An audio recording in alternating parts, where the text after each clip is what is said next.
الرحیم. نام اومد خلاص کریم هستیم صنف چهارم مقطع متوسطه خصوصی روشن ضمیران. درس امروز ما از کابل.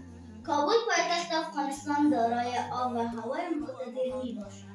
دریای کابل از بین این شهر میگذرد و آن را به دو حصه شمالی و جنوبی جدا می‌سازد. شهر کابل دارای قدامت تاریخی زیاد است. جاهای تاریخی مانند بالاحصار، دیوار تاریخی کابل شاهان، منار آزادی، سپاهی افغانان، قصر دارالامان و غیره در این شهر می باشد.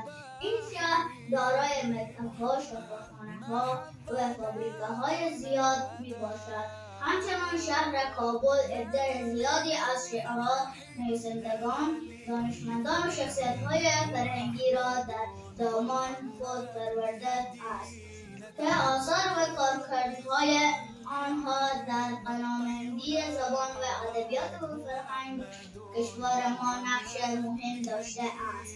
پیداوار زراعتی کابل عبارت است از جو، جواری، گندم، پیاز، کچالو، سیب، نان، زردآلو، بیهی، آلو، شفتالو، انواع انگور و غیره.